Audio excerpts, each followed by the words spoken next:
Hi, my name is Kara Wilkson, and my topic for the paper is social media's influence on our lives.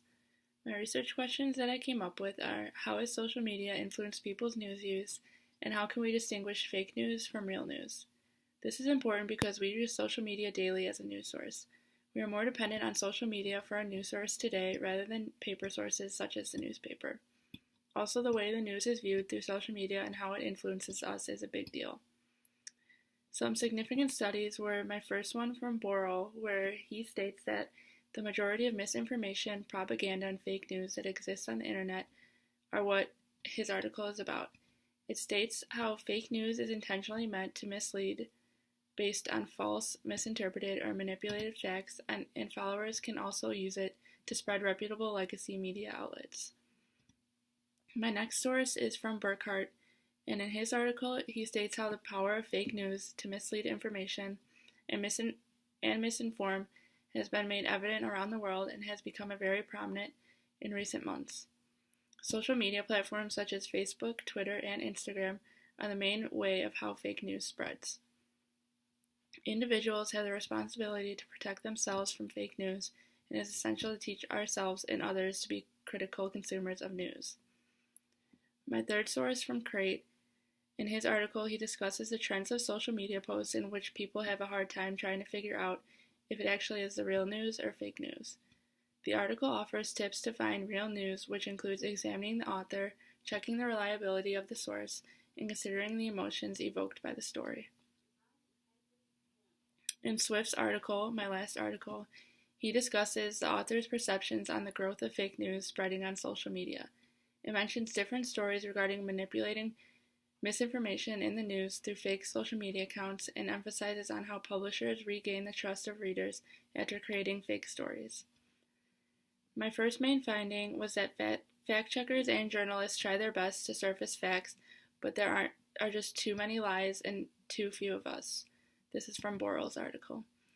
As followers, commentators, and even governments weaponize information to exploit our regional, gender, and ethnic differences, big tech companies like Facebook, Google, and Twitter are under pressure to push back. Startups and large firms have launched attempts to deploy procedures and artificial information to fast-check digital news. With $1.2 million in funding, including $200,000 from the Facebook Journalism Project, the co-op is supporting the development of virtual fact-checking. My next main finding from Burkhart is that the issue of fake news has become very prominent in recent months.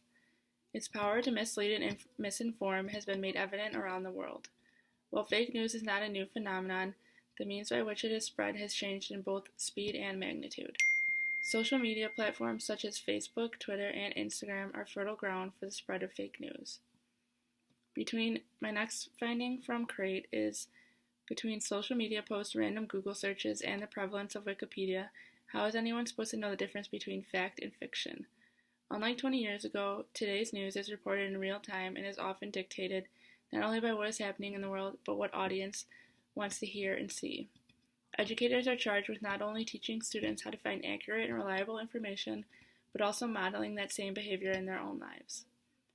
My last finding is from Swift, and it's that this year the federal government is considering restricting internet access when the issue became a lot more complicated than just changing profile photos or website banners. The Federal Communications Commission received a reported 7.75 million comments from fake email domains. Some of the 23 million comments sent were filed under the same 60 names, and 444,938 comments originated from Russia.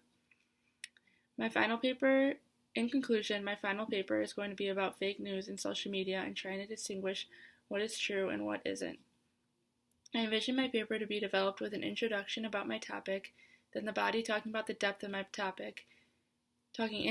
my topic, and then my concluding thoughts on the topic.